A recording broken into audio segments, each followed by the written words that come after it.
Well, I'm looking at the clock, and it's 7 o'clock. So I know this is going to be a rowdy audience, I can tell already. But good evening to you. I'm Robert Hannon, and I'll be moderating this evening. Our guest Roger Brunner is here. But before we begin, though, I always have housekeeping to remind you to silence your cell phones or put them in airplane mode. And I always want to alert you to other great events taking place this week, thanks to Michelle and summer sessions. Tomorrow, and boy do I need this, arthritis, surgery, victory, guidelines for the win. I'm not ready for surgery, but that's here tomorrow night here at 7 o'clock. Hibernation for space torpor and remote emergency medicine. That's here on Wednesday. And then on Thursday, a great musician, Diamond Fuller's performing, and Ryan Bowers and the Brain Trust are also at the Borgeson Botanical Garden. So lots to look forward to this week. UAF acknowledges the Alaska Native Nations upon whose ancestral lands our campuses reside. Our Trothiota campus is located on the ancestral lands of the Dene people of the lower Tanana River. Our guest tonight, growing up, Roger Brunner, moved with his family from site to site as the nuclear power came online in the 50s and 60s.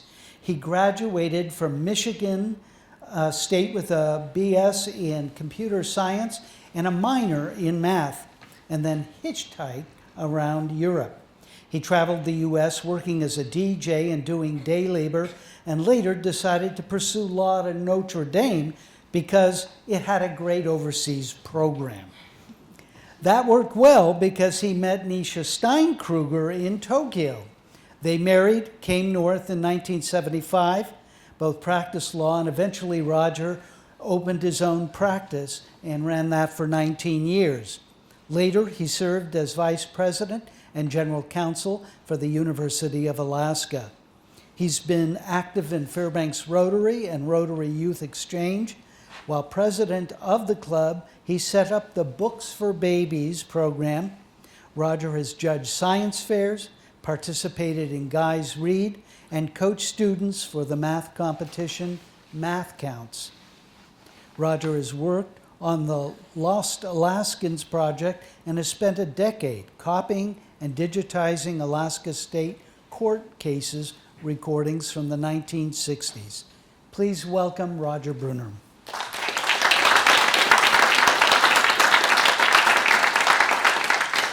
Now, you were born in Illinois, and your dad earned his degree in mechanical engineering at the University of Illinois and became a pilot and flight instructor at the school.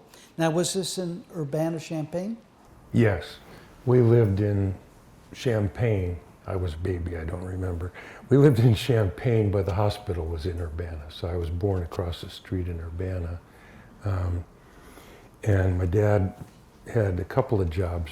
He'd just finished his bachelor's degree after coming back from Europe in World War II. And he was a pilot who flew small planes. He took professors up to Chicago to give a lecture or a class or something, and then fly back down when they were done to Champaign. He also taught students who wanted to learn how to fly. He really liked being a flight instructor. He told me a lot of times about, well, you pull on the stick and surprise them and see what they do to make sure they can handle an emergency. They had link trainers, which was kind of a mini airplane on a stick, and they would manually wiggle them around and do stuff with them before they put you in a real plane.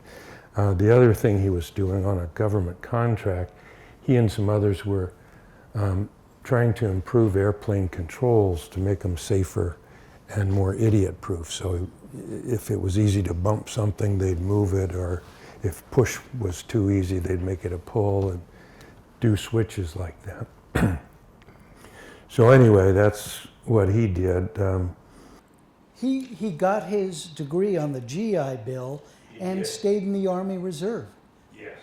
So was military service a tradition in your family, or? Well, I didn't know it at the time. He was always in the Army Reserve until I was 14, but I didn't really see much of that because they'd go away for 2 weeks in the summer and they'd do some weekends once in a while, but he worked pretty long hours anyway, so he was either home or he wasn't, and I didn't know the difference much. But anyway, we did on weekends fly to Illinois or something. On 3-day weekends, we could fly from Fort Worth to Illinois to see our family instead of driving. And that must have been exciting. Niesje's father, my wife Niesje's grandfather, was in World War I. He got sent over there, got shot in the butt when he was wearing some women's panties he took off of somebody's line when his got trashed. So it was embarrassing at the hospital, I guess. He got shipped home and the wound wasn't too bad. My grandfather put on the form for registration for World War I that he thought he'd be more use as a farmer, but he got drafted and sent over there. But by the time he got there, while he was on the ship, the armistice was signed. So he just kind of hung around for 3 months and got shipped home. My dad started college in Illinois at the university in the fall of 1941, and so at the end of his freshman semester, Pearl Harbor happened, and it was a land grant university, so all the boys were in ROTC automatically. So he got sent to boot camp, and they couldn't train officers fast enough, so they sent him back to college for a while until they were ready to make him an officer. So it was hit and miss and off and on, and one time, my favorite story is one time he was on a secret mission and I think it was to go to officer training, but you weren't supposed to tell anybody where you were going or when or anything. The train stopped in the little tiny town in Illinois where he could see his farmhouse. And he told the station manager, "Hey Lou, tell my folks, hello." But, he couldn't go there or call them. He just had to say that to the guy. Just a weird coincidence. Yeah. He finally made officer in the artillery and was trained as a pilot by request. And he was an artillery spotter who was in a little Piper Cub, basically. It had an Army name, but he would tell the artillery left 2 and up 1 and try again. But by the time he got to Europe, again, it had just ended. He got there in early '46, so the war was over, but he was still there. My mom was adventuresome. They had just gotten married in July of '45, and she found out if he enrolled for another year after he was already in for, she could go and join him. So she went on a ship full of wives in late '46, I think. And they had a wonderful time. I asked her once when she was dying, "Well, what was your happiest time of life?" I thought she was going to say something else. She said Austria after the war. It was great. They could go to the Riviera and Paris and whatever they wanted with Army gasoline. Wow. Had they met in college? Huh? Had they met in college? No, they didn't meet in college. They were actually related by marriage. Okay, I'm a little twitchy. I forget how it goes, but her grandfather was married to one of my dad's grandparents. So anyway, they met at reunions and Grove meetings and stuff like that, church things once in a while. They grew up 30 miles apart, but they had seen each other as kids. And she went to college in 1941, I guess, same as him. She'd finished high school a year early because it was a one-room schoolhouse and you could skip grades, and so she was a month younger than him, but she got to start after taking a year off because she couldn't afford college, and her dad said, "I'll pay for your brother, but not for you." Girls don't need no college, they'll get married and won't use it. But her grandfather gave her some money to use when she turned 18, so she had to wait a year and she went to college. He started hanging around her college on leave when he was in the Army, and then they got married right after she graduated.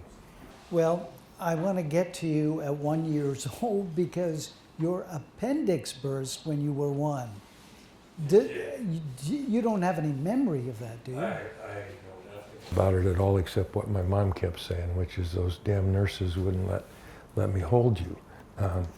It was, I guess, a Catholic hospital, and their rules were the kids were behind a window in a kid room and the parents could look in the window. And I was there a couple weeks, because it burst and they had to cut me open. And my parents thought it was polio, because that was a thing in that time. And I doubled over and cried a lot. But anyway, the appendix burst, they drained it, and then later they went in and took the appendix out altogether. So I got 2 scars out of the deal. And maybe a little independence. But you survived, so that's a good thing. Yeah, it's a good thing. They must have had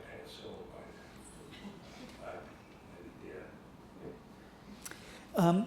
So, you were saying that your dad moved around a lot growing up, and I'm wondering, you mentioned how tight your family was. Do you think, in part, that was a result of moving from place to place? Well, until you asked that question, I never thought of that, but I'm sure that it did, because we were pretty tight. It also was the nature of my family, and my parents were close. They were close to their parents and their brother and sister, and they were all clustered in Illinois, so like I said, we flew back a lot.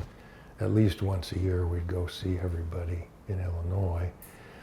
And they would come wherever we were just to see what it was like. They drove and came to see us in Texas and Idaho. So anyway, yeah, we moved a lot. My first move was when I was 3. My mom was pregnant with my sister, and he took a job in Fort Worth, Texas, designing aircraft controls, designing a simulator for the B-58 supersonic bomber. It was the first supersonic bomber, and he had that airplane controls experience, and so he got a job working on that. And after a couple of years, somebody down the hall got a nuclear reactor, a small one, and they asked his boss, well, can I have that Brunner guy? He's pretty sharp, and I'd like him on the reactor. I have a picture of these guys in white shirts standing around looking at all these dials on the wall. It looks like a real primitive setup. And it was a small, not very powerful reactor, but they were using it to test materials to see if radiation would make steel or plastic or whatever stronger or weaker, or how it affected things. I think they tested people once in a while too, but that was by accident. Anyway, the next thing I knew, after he was cleaning out his house, we threw a bunch of he had a wall full of videotapes. And one of them was a TV show about what project he'd worked on.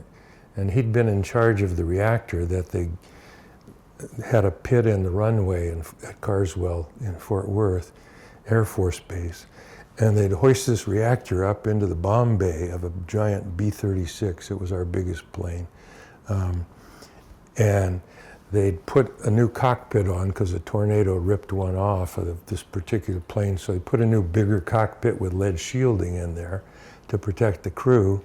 And they'd turn on the reactor, take off and fly around Texas and New Mexico with chase planes and Geiger counters to see how far away the radiation was and how strong. a health crew to test the pilots and crew every time after they came back. And the TV show was kind of a 60 Minutes sort of thing, and the guys, this is the stupidest idea anybody ever had. But don't worry, they could dump the reactor if something went wrong. They could just, there's a bomb bay, they could just cut her loose and go find it and clean it up.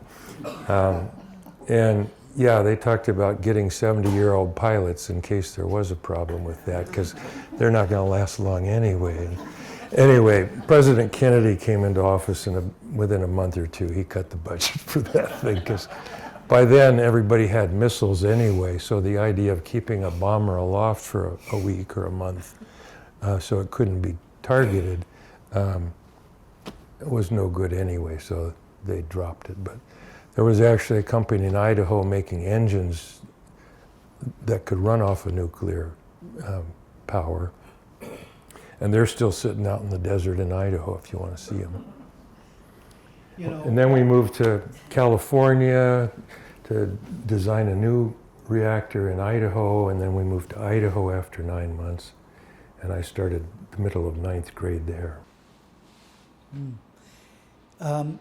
I know from Citizen Kane that seemingly insignificant events can have a lifelong impact.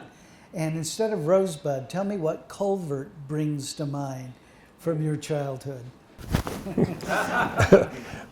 Claustrophobia. In Texas, it was, warm and you played in the yard all day. I played with older kids quite a bit, and I think when I was in junior high, probably, we were standing around the end of a cement culvert, a drain culvert. It wasn't trash water from houses, it was just rainwater. And we knew it went under the block, the short way, under the short width of a block. And they were mostly older than me. And anyway, the group decided I should be the test pilot and crawl to the other end, and everybody run around and meet me and see who got there first. And like I said, I was the younger.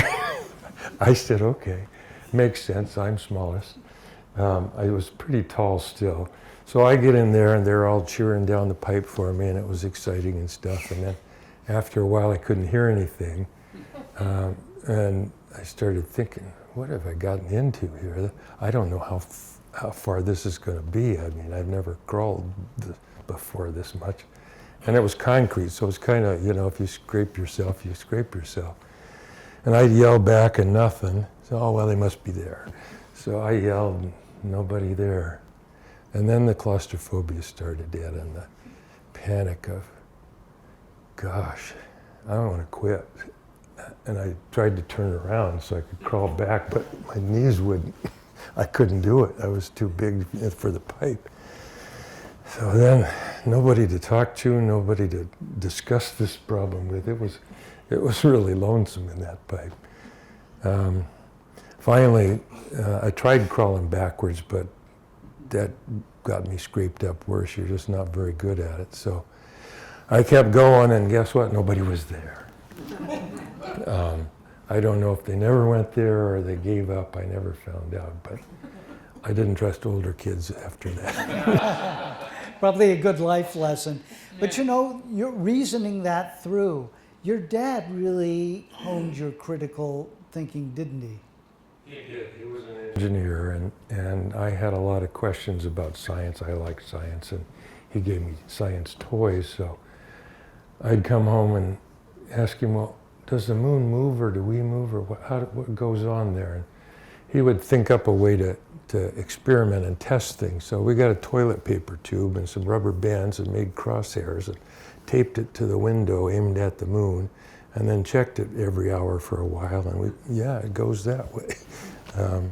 Stuff like that. One day I was playing with some bent tubing in a container, and all of a sudden the water kept going without a pump. And I was like, holy shit, wait till Dad comes home. I got to show him this. And he said, well, yeah, that's a siphon. You've invented a siphon. So, yeah, The wheel and the wedge are next to you. Yeah. So, and you were strong in math and went into computer science. That was a pretty young field. That was a very young field, yeah.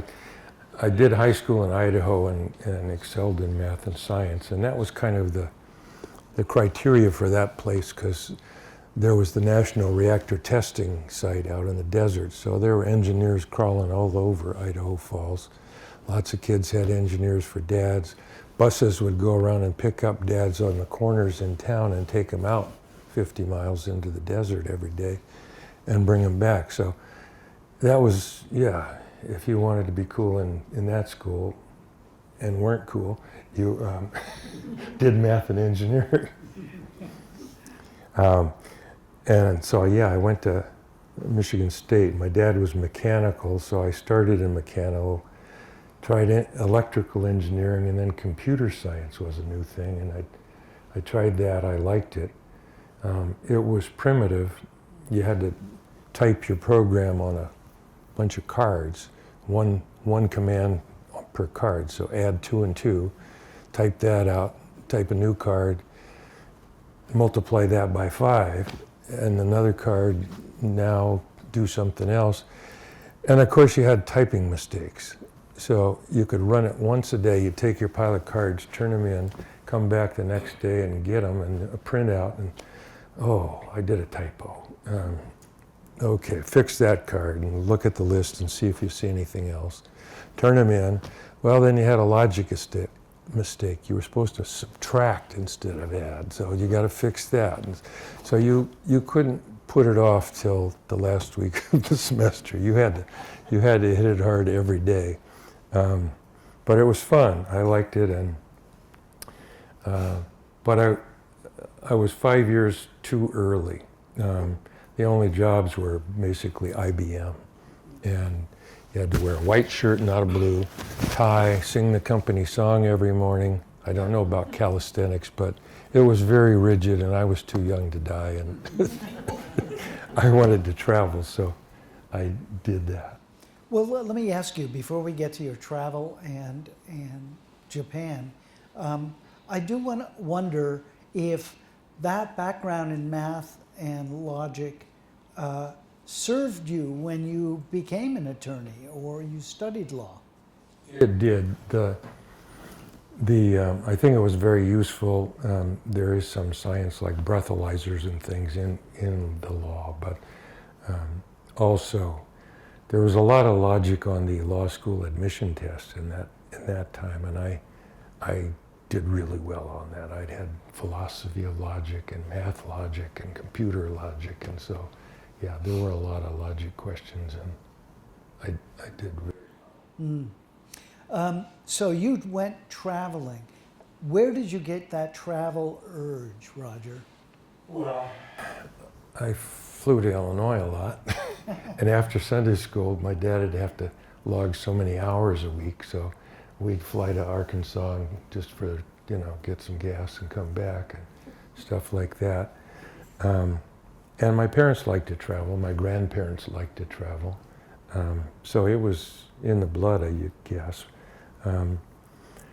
But I didn't want to go to IBM. I didn't want to get a job and settle down. So I got a cheap ticket to Europe for the summer, just like Bill Bryson, the author. He's got a book. He did it the same summer I did. No kidding. Yeah. Buy an Icelandic ticket and fly to Europe for cheap. I got a tour of Iceland because the plane was overbooked from there to Europe, so I got a free hotel and a bus tour the next day and stuff, because I ran up to the front quick when they announced. And then we went to Luxembourg. I hitchhiked to Holland with two guys who were bragging about how they stole money from people that weren't looking. So me and the other guy, Barry, who was a Jewish kid who was going to join the Israeli army, both sat in the back and sat on our wallets and checked into a different place after they left in Amsterdam. Then I went to Germany and Denmark, back to Germany, into East Germany. that was interesting because it was still a one-corridor freeway with guard towers and machine guns and stuff along the way and fencing. So we're all kind of creeped out driving down the road and get to West Berlin, which looked like Las Vegas. It had lights and nightclubs, and it was great, but I took a day trip. You had to change money to go into East Germany, East Berlin, and it was very dismal and depressing. It was just concrete with bullet holes and shrapnel and depressed looking people and not much street activity and nothing to do. And Checkpoint Charlie had all these inventions that people had used to try to sneak through the guard posts and stuff. That museum was interesting, but otherwise I couldn't wait to get out of there. Well, of course, you continued traveling across the United States, but I gotta ask you, where did your love of radio? You were president of the radio board in college? Yeah, that was a scam. The president of the radio board chaired a meeting every 2 months of all the different radio stations. It's a huge campus, and there were lots of captive radio stations. You could hear it in the dorm, but not anywhere else. People told me I had a good voice, so I tried the local radio station for my dorm and a couple others, and girls told me they liked to listen to me, so I did it some more. Another disc jockey there was the chair, and when he graduated, I ran over and applied and got the job because you got a parking pass for the whole campus, which was worth about $500. So anyway, I had that until the last year I moved off campus as a senior, and finally that caught up. Somebody griped and I had to turn in my parking pass and give up the chair job. But anyway, by then I was working at a commercial station and getting paid, so it was all right. So you would do this cross country, but at a bottle factory, you're working in a bottle factory, and that's when you hit upon going to Notre Dame for law. Well, in inverse order, but very close. I didn't want to work for IBM yet after Europe, so I got in the car and drove all over. My parents were very forgiving and patient. There's no doubt of it.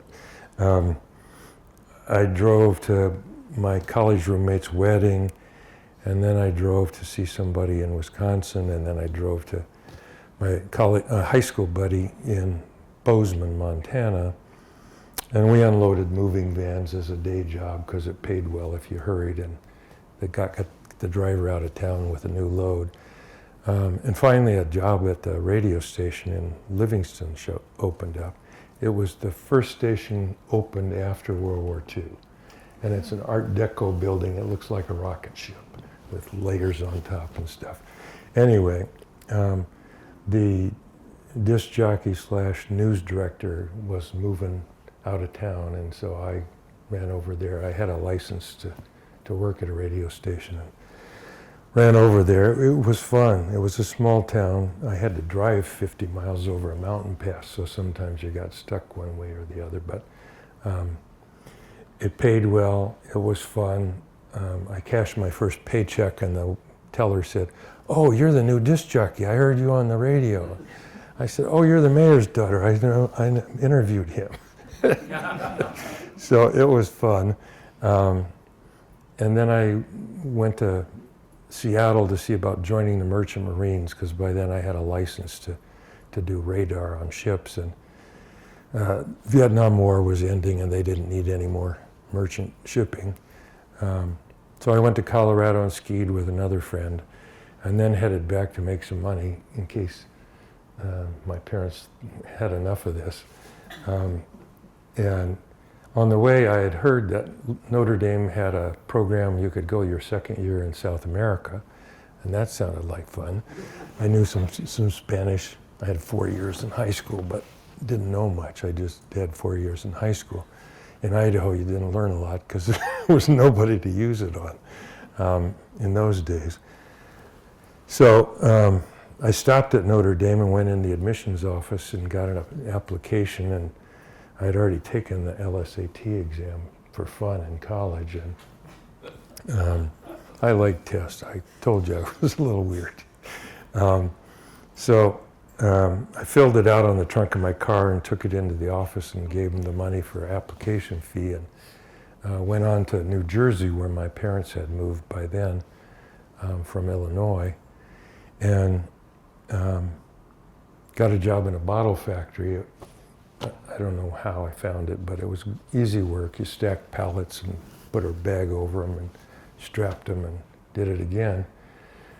But they needed a lot of overtime. Somebody got sick or didn't show up, so I'd work a second shift, and that was always easier because you were getting tired, but it was sweeping up busted glass and emptying the trash. So I did that for an extra 8 hours, and that was double pay, so I was making it fast. And I got admitted, so I went back to law school that fall and did okay. Yeah, but I guess I want to know, I mean, so many people have that plan, and it sounds like it was just like, oh, that sounds like it'd be interesting. South America. Yeah. Well, South America fell apart. They got kicked out with a regime change or something. But they always had before that and after that, they still do have a second year in London. So that was my fallback, and I did that. But first they came up once, and only once, with a summer in Japan. And I said, well, why not? so I did that before going to England. So at the end of law school, I had to go convince them that I'd spent a predominance of my time in South Bend. And it was close. It was like 59% or something. But I got out of there.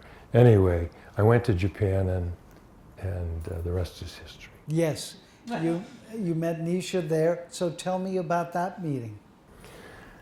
Well, Notre Dame invited other schools to go to the Catholic campus in Tokyo for this thing so they could get enough people to send professors. And on the plane as we were landing in Tokyo, I noticed two women in the group go back to the bathroom and come forward all dressed up, looking really nice. And I said, I gotta keep an eye on them. Well, one of them was Niesje, and the other was her girlfriend from Nebraska Law School. She had been an exchange student in high school for a summer and lived with a family in Japan. And then she'd gone back as a Rotary Fellow for 15 months in college as a Rotary Fellowship in Tokyo. And she saw a chance to go back again and get credit, so she talked her girlfriend into going too. I didn't know it at the time, but they were picked up by a chauffeur-driven Ferrari and taken to an apartment. It was the downtown Rotary Club, you know, Sony, Mitsubishi. Her mentor was the owner of the biggest pharmaceutical company in Japan, so she had a good time. Yeah. Well, just a quick aside. You know, so many professional, you know, like your parents hope their kids go into. How did your dad take your career in law? They did not understand it. But like I said, they were very forgiving. My dad didn't really say anything, although he was the engineer and that's what I was supposed to be. When I got to my first high school reunion, all my classmates were pissed off and angry that I wasn't an engineer. What the hell? A lawyer? My mom thought the same thing. She said, you got a perfectly good engineering degree. Why? What is this lawyer stuff? And well, none of us knew what this lawyer stuff was. I didn't know any lawyers. I didn't ever been to a law school except the parking lot. And we didn't have any relatives that were lawyers. So, but my dad didn't say much. My mom said, what the hell? And that was about it. Yeah. Well, now, you and Niesje, after you guys graduate, she has a job here in Fairbanks, and You Well, both? we still had another semester, another year to do, and a semester. So I went to London for a year. She went back to Nebraska for a year. In the summer, I went to Nebraska and worked, and we both got clerking jobs at different places. And then I went back to Notre Dame, and she finished in Nebraska. Then United Airlines went on strike, so it was hard for my parents to get to our wedding in Nebraska, but they did on a bus. And I flew on Shamrock Airlines, which flew hockey teams into every town in Iowa. But I got there, and we got married, and we went to Alaska. She had a job in Fairbanks, a job offer.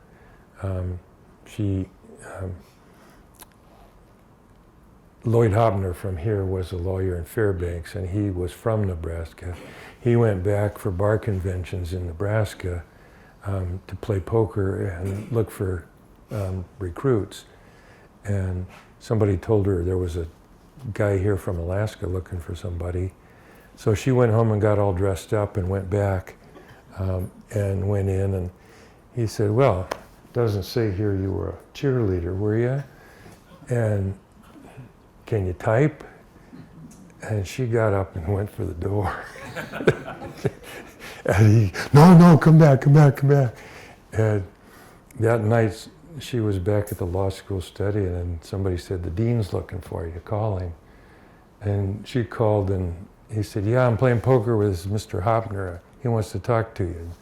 So he offered a job for more money than anybody else in her class was getting in job offers. And so I said, "Well, go take a look," because she was going to Seattle. She wanted to go to Seattle and work in a big firm, international transactions or something like that. And it rains in Seattle. I said, "Go look." And she came up here. It was Thanksgiving. It was 40 below. She had penny loafers and a trench coat.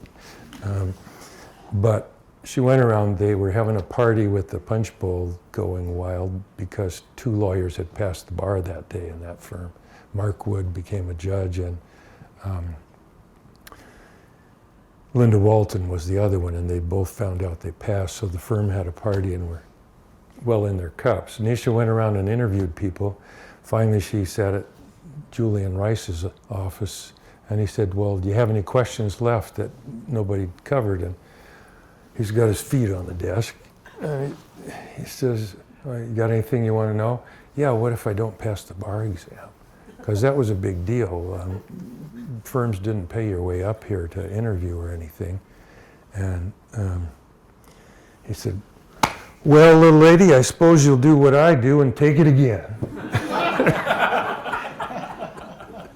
So she called me and said, "I'm going to Fairbanks. What about you?"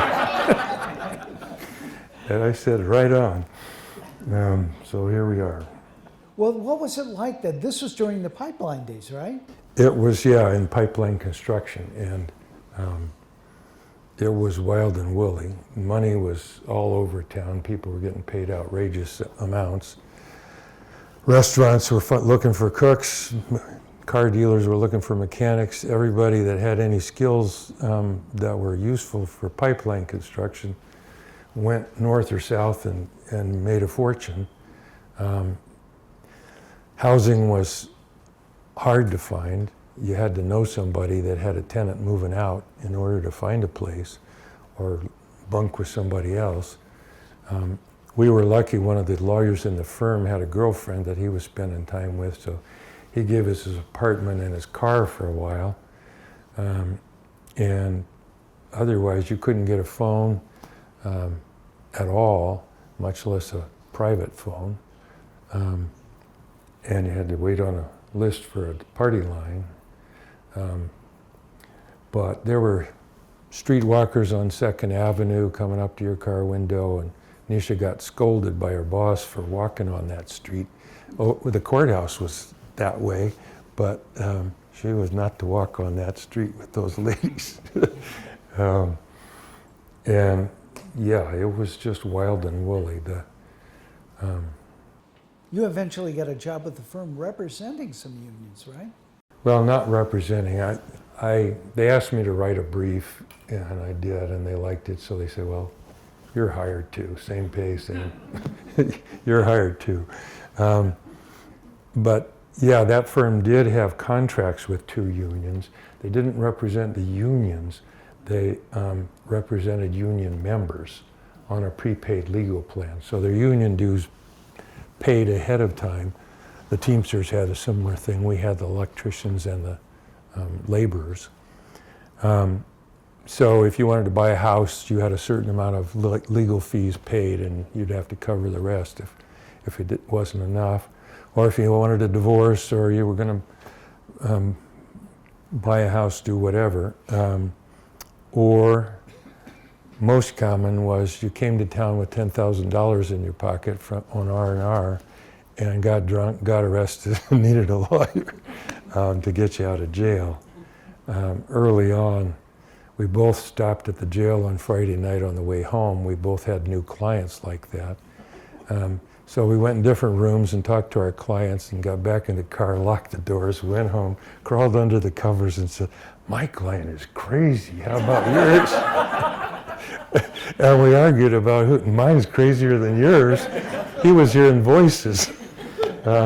So anyway, yeah, it was a wild time, but it was very scary and fun too, because as soon as we passed the bar, off to the courthouse. I did a jury trial pretty quick, and she got involved as second chair on a murder trial pretty quick. So most of our classmates were in libraries at big firms in Chicago or someplace, Nebraska, writing briefs for some senior partner for years.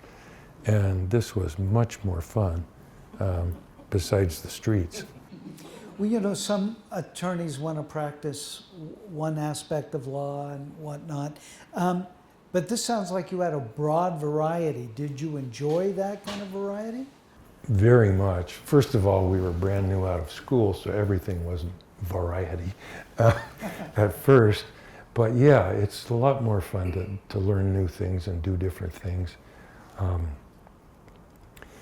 And yeah, besides the union stuff that came in and you had to take it, I was at the bottom of the totem pole as the 8th attorney in the firm, the newest.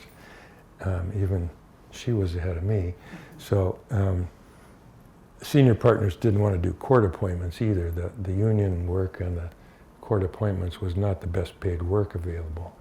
So whenever a senior partner or anybody above me got a court appointment, I think I paid $25 an hour or something like that, but it rolled down the hall to my desk. So I did a lot of criminal work at the beginning and grew to like it and got pretty good. There was a lot of personal injury work back in those days. There were accidents and people hurt on the pipeline or other jobs. That all went away with tort reform. The doctors got rid of that. It isn't as common anymore, but anyway, the variety was wonderful. I liked it a lot. Eventually, you established your own firm, went into private practice. Does that offer challenges, that being part of an established firm, and are there also interesting aspects to it? Sure, there's challenges and rewards. The first challenge is, do you have courage enough to change?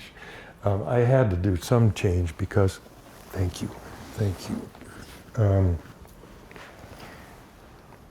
The 2 senior partners split up, and so it broke into at least 2 parts, and 2 of us went off on our own as it ended up. But I was offered a job with one of them, but I decided I better see what else is out there since I sort of fell into this job. And I talked to other lawyers with private solo practice. They were very kind. They gave me lots of advice and tips. Some loaned me a book on how to run your own office. I talked to some firms and there were job offers there. But I decided, I'm tired of being at the bottom of a long totem pole. I want to be the boss, I think. But it's scary because I had to find secretarial help, find a place, buy some equipment, and you don't know, can I get enough clients on my own without the union work and the other stuff? Can I support my family? So that was scary, but Niesje had a government job and it was solid, so we had 2 toddlers by then, but I can do this, I think. So I did that. I shared office with another lawyer, so I didn't have to just find a place. I just paid him rent, got some furniture in the deal, and found a secretary. I hired an accountant to teach me how to keep the books, and he actually loaned me his bookkeeper for a month or part of a month to do some typing, an hour a day. And after a couple of months, I'm making money, and I was at a stoplight on the way home at the end of the day, and that guy in the mirror smiling at me in the rear view. I'm happy. I like this, being the boss. If I don't like the case or the person, sorry, I'm busy. If I take a case, well, because I wanted to. I didn't have to justify it to somebody down the hall. I was in charge, and that really felt good to me.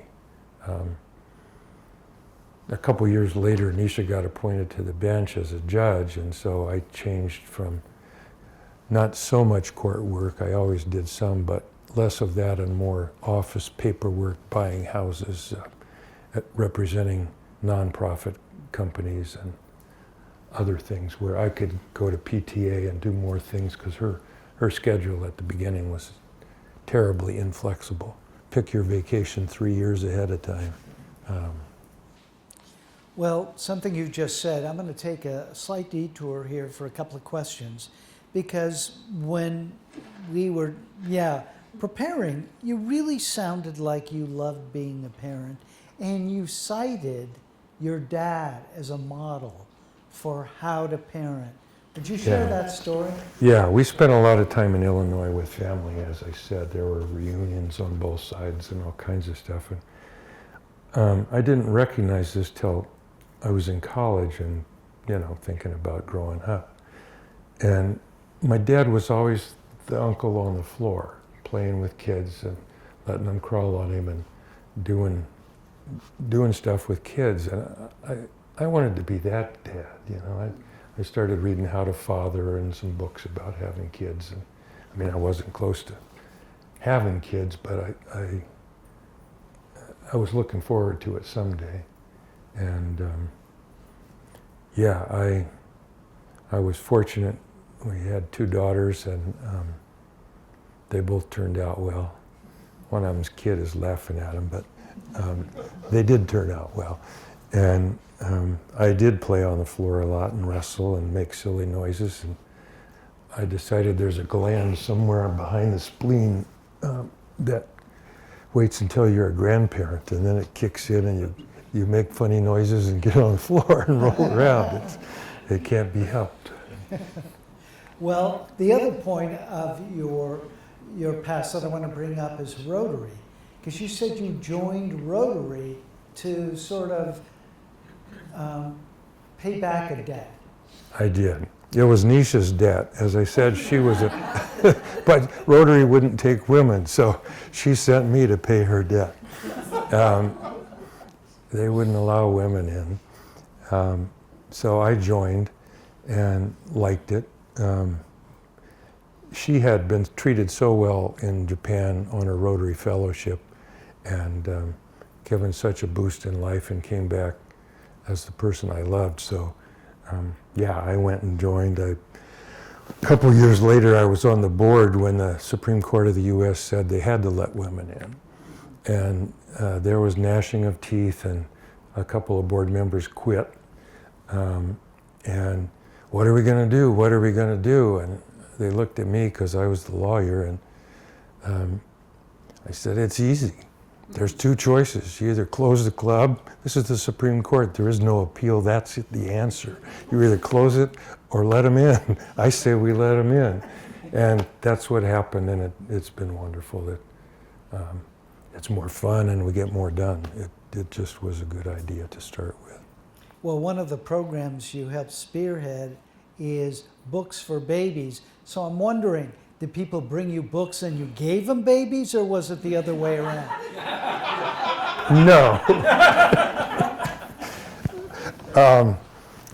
I saw that Ketchikan Club had a program one year where they bought books and gave them to every baby or their parent at the hospital when the baby was born. So we got a good deal on books from Greg Hill, was at the library then, and he knew how to get a bargain price. And so we bought boxes of baby books, the cardboard ones you can chew on and read to them, and try to get the parents in the mood and the baby in the mood to like books.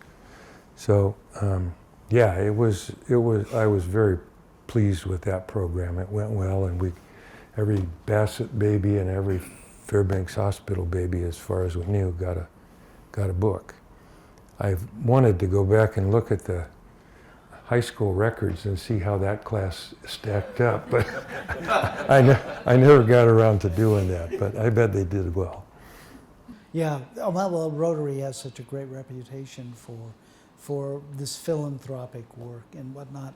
We did one more thing for kids. I found some baby dolls that were electronic, and we gave them to the health classes in high school.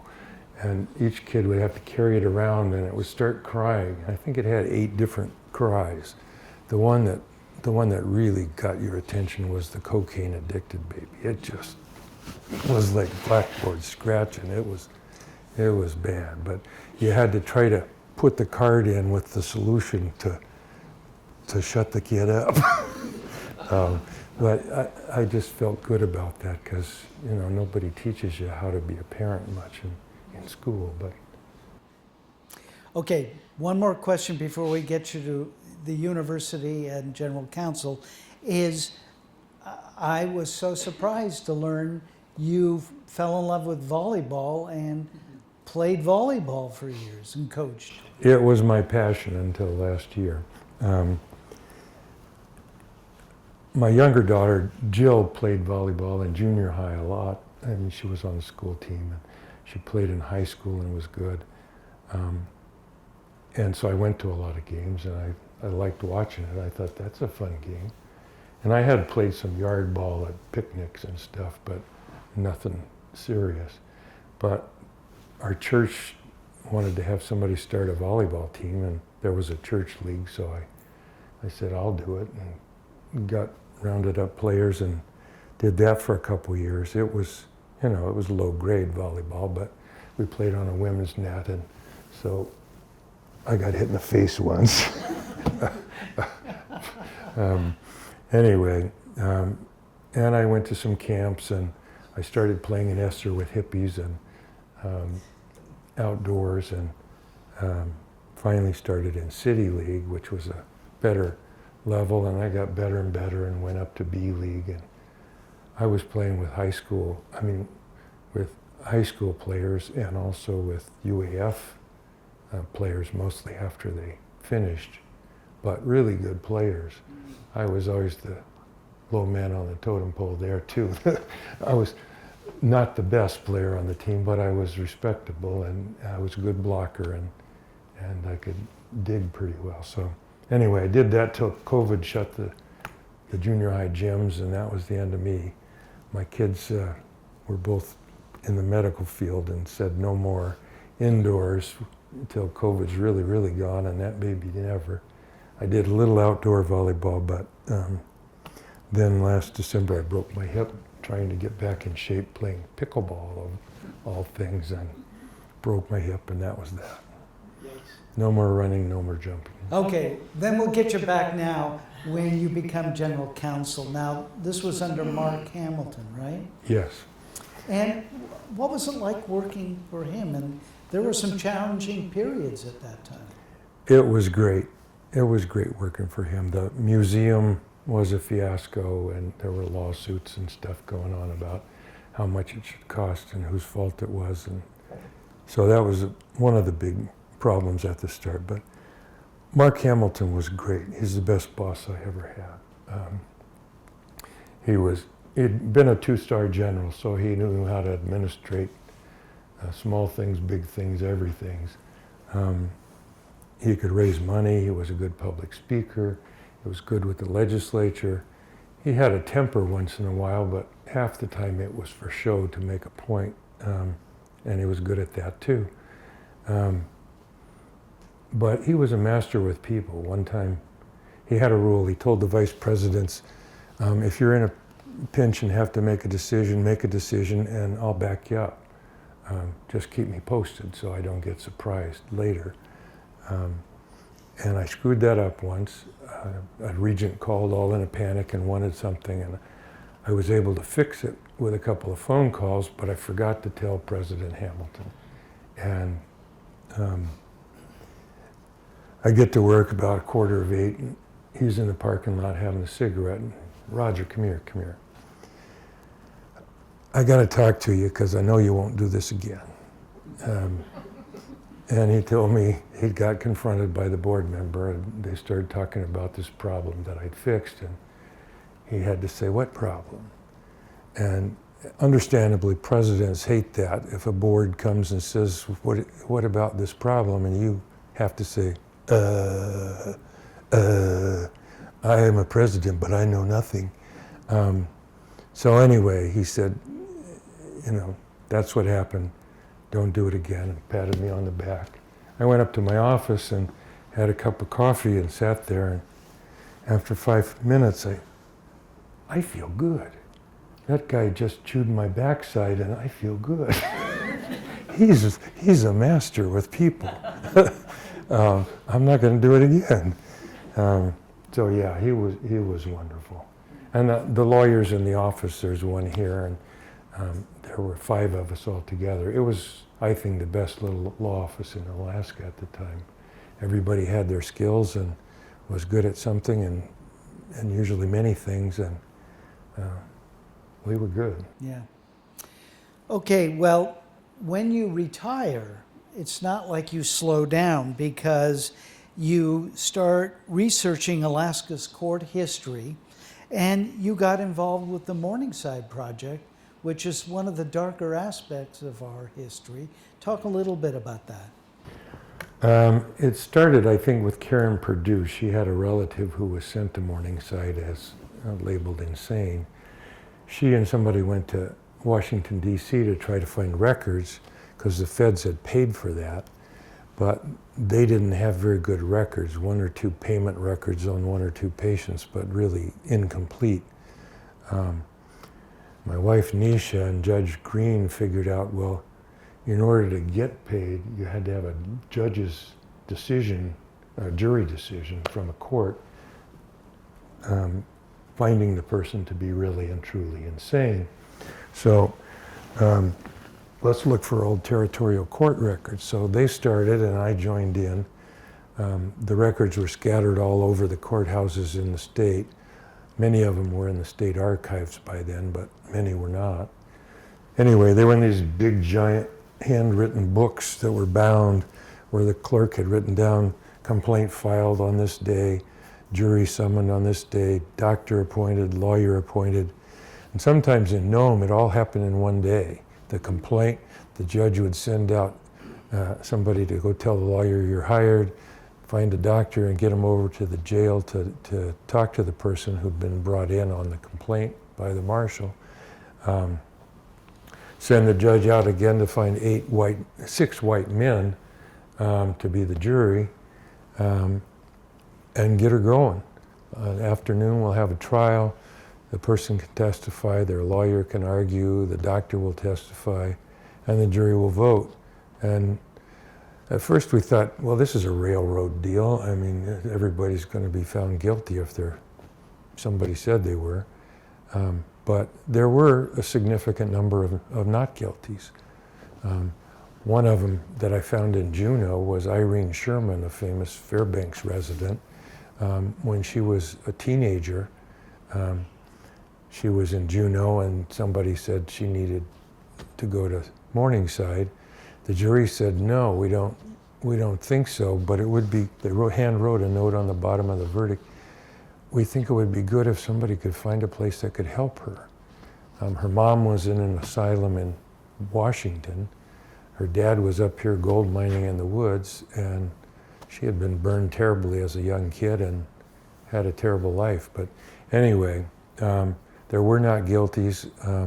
We found lots and lots and made a list with lots of help from Karen Perdue and Brian Rogers' outfit, in Information Insights and other people. It was really fun, and it was hard to stay focused because those books were full of other interesting Alaska history, and some of them had indexes so you could just look up insanity and go to that page, but most of them did not, and so you had to page by page look for insanity at the top. But inquest, well, that's kind of interesting. What happened to that guy? Well, they found him by his canoe. And is that how you got into digitizing? No, that was different. Alaska was the first state to audio record court proceedings as a state. All the other states use stenography, and that's what the federal system still uses. But Alaska had this huge territory all of a sudden to cover, and judges were going to have to travel around. There were eight courts, 8 judges, but 3 were in Anchorage, 2 were here, and then 3 were Nome, Ketchikan, and Juneau. And the judges were going to travel to smaller places with this portable tape recorder. They didn't have enough stenographers to go all those places, and they didn't want to go to those places, but their union didn't want the tape recording to come in and take the work away. But so it was in the national papers and a big to-do, but anyway, they got these 24-hour tape recorders. After I retired, I got a hold of one to borrow from the court, and I borrowed boxes of recordings from. So I found the first day in each of those 8 courts. Some were just, this guy is charged with this, and they just get right into it without any fanfare. Others had some local senior partner say how great it was and how hard they worked to get statehood, and now let's go. Nome was fantastic. The judge out there was just a showman, a historian, and fantastic. Unfortunately, the tape broke in the middle and had been repaired, and so there's a place right in the best of all that I'm still trying to filter out and get good. But he goes on, he introduces all the new court people, introduces the sheriff, the jailer, everybody, tells them about the history of the Constitutional Convention in Alaska, the Judicial Council and how that works, and you'll get to vote on me as a judge in a couple years and whether I'm fit for the job or not. And well, I like to reflect back on what the law is and why it's important. And for that, I like to go to Plato. I'm sure many of you have read his story about Crito, and Socrates was charged with a crime and condemned to death. And his friend Crito comes and says, I got the money, we can get you out of here, and you can move over to a new place and get away. And Socrates goes through this dialogue with him about why that wouldn't be right. And so he says, well, and I think that was right. And, oh, I see the local police chief is here now, and stand up and introduce yourself and your people. And then they pick the names and for jury, and they've got the red regulation-sized box that's called for by statute, and they put all the names in there and draw them out. And the clerk of court has to be one political party, and the jury clerk has to be the other party in those days. So they both take turns, and John Smith, oh, he went to Seattle, he's gone. Okay, cross him off. Well, he died, so never mind him. And it's just fantastic history that's so fun to listen to. Well, but archival preservation is a big issue because everything's digitized, and will the format be can you even read certain formats in 10 years? It's a terrible problem. I'm kind of an expert because I got a garage full of machines. I got in on the ground floor on radio. Guy, And you had, this was a wide tape that went really slow, but it lasted 24 hours. Then they went to regular reel-to-reels like you had a TIAC at home. Then they went to cassette tapes in the court. And then they went to CDs or DVDs, and now they have a digital system that's really good, but how long that'll be the way to do it, I don't know. Standard. But I really got sucked in, and I got to go through the Sounds garage like a and fun sort it out. project, yeah. It is very fun. And the language was different back then, even 60 years ago from when I started. It's more formal, they're more polite. It's not Ben Franklin, but it's old style. Old school. Well, about this time, I asked my guest what they hope for our community, or what's ahead, or any kind of prognostication, or... Well, I have no expertise at that, but if you want to talk the future, I think you have to talk about kids. Like I said, I love kids. And they've got more stake in the future than I do. I think we need more money in schools. We had great schools when we got here. They were just fabulous. But the money's getting tight. I hope it gets better. I'm very confident about the future because both of my daughters are working hard to make the world a better place. One's a pediatric hospitalist here, taking care of newborns that are in trouble. And the other one's just taking a job with the Gates Foundation, trying to fight polio and make the world a better place for everybody, health-wise. My two grandkids here are here, and I'm very proud of both of them. They're very responsible, and they're going to make the world a better place. And the two in Seattle, the same thing. I think we're in good hands with the younger generation. Their friends are skilled and good people, and I say pass the torch. Well, I'm going to pass the mic, as it were, because we usually take questions from the audience, and so these were the easy questions. I think we've got some ringers out there. So does anybody have a question for Roger? What was your radio handle in Montana? Your radio handle. Well, I'll give you all three. Good Tuesday morning to you, baby. Roger Wilco, WPR.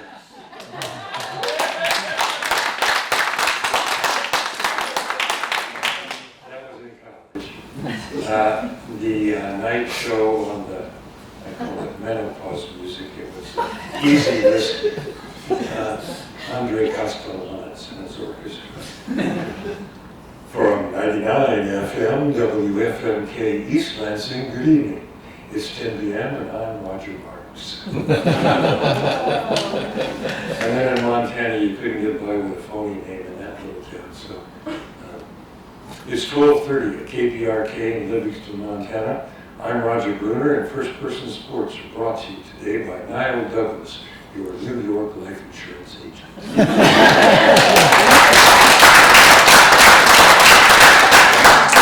Would it have been as lucrative if you had stayed in that profession? No, but I wasn't worried about getting a job in Fairbanks. I didn't know there were lots of jobs, but I figured I could get a radio job. But no, the trick there is you have to sell hams. That's where the money is. This jockeys don't get paid much. How did you come up with your grandfather alternative name? Well, Grandpa sounded old, like, I just wasn't ready to grow up then either. Grandfather, grandfather, it's been done, and it made me feel old, so I came up with Cool Guy. That sounds good. So when I changed diapers, cool. And my kids helped me out, they did it too, and everybody played along, so it was a Cool Guy for all four of them. You go to the hardware store and they say, hey, Cool Guy. What did you say? I said, Cool Guy, what do you think this? Now they've grown a little shy, and in public it's usually Coogs. But when we're alone, it's still Cool Guy. So the answer is I made it up. Okay, we have a question over there. Connected to, Hey, Paul. I might have missed something because even with the hearing aids turned up all the way, I only got about half of what you were saying. In digitizing the records, is this a recording or is it a transcription? And how far back does it go? Well, it was hit and miss. So it's not, I mean, I started and got the first day in court everywhere. Some courts, I did more stuff and got sucked into trials and other things. In the 1960s when it started, mostly I did Fairbanks and Rome, because they were the most interesting to me. I played them on this machine, which was the only way to play them. And then I plugged in to the line out and recorded them. At first I used Apple's Garage, what you call it? GarageBand? Yeah, and then I got into Audacity, which had a lot more features and filters and stuff, and I used that. But it's very tedious because those old machines, that head is going back and forth sideways on the thing, and the tape is going under it. So it gets out of tune frequently and starts echoing or dropping out. And you have to wiggle this little control lever to get it back. So you can't just turn it on and come back in 24 hours. You have to sit there and fiddle with it. Once in a while I got bored and left it. So they're not all perfect by any means, but they're very interesting when you can get them. Is it word accessible or is it? No, it's not been transcribed. There are a few that I've done more recently, not from those old tapes, but from phone calls and stuff, where I've let artificial intelligence do a transcription. And that's okay, it's got faults, but we've tried to get volunteer court stenographers or clerks to type them up, but 24 hours is a long time to sit there and type. We've got a couple of volunteers, but they didn't last long. And I'm not that good of a typist. I get used. That was the first question, but I'll see if anybody else has got questions. One last question then. Yeah, I asked you and Niesje years ago, Rex Fisher, Dying for Gold, Alaska, and I bought two of his books when he first came out. Hated computers, so I always offered to help him, and he'd always said, "Oh, Rex, okay." And then one day he came to me and said, "Will you scan in my books?" I said, "Books?" He said, "Yeah, I'm working on two books, Dying for Gold in Alaska and Going Crazy for Gold in Alaska." And I said, "Sure. Why do you want me to do this?" He said, "I got 3 months to live." I said, "Okay." So I scanned them in that day. It took a long day, 2,800 pages. And one of his, and what he would do is he'd just read every newspaper and magazine and whatever and document it. And so I got a scan and then he died. And Are they handwritten or typed? they're OCR'd by me. They were typed. Unfortunately, he liked to underline and italics and bold, and he got ticked when the OCR took those out. Can't help it. So he surreptitiously bought a computer and spent his last few months trying to put the italics and stuff out. In any case, I think the family wants to do something, but it's a tremendous record. And the one book is Going Crazy for Gold in Alaska. I know him. He came to Rotary and talked to us, and I was fascinated by him and that topic. I'll talk to you later about how we can maybe get, if it's typed, there's some hope for getting a machine to do it. You may have to talk to the family. I've already done it. It's word accessible. I haven't. Oh. But the family allegedly wants to do something with it, and so I haven't been able to share it. But I'll be glad to go sweet talk with you. I'm interested. well, you know, you guys can talk to the family of all people to figure it out, and being interested in Morningside, this is probably a tremendous document for you. And Yeah. it's Yeah, 1,000 pages of who went crazy and why. You got my attention. Well, we have some refreshments out in the foyer there. Please thank Roger Brunner.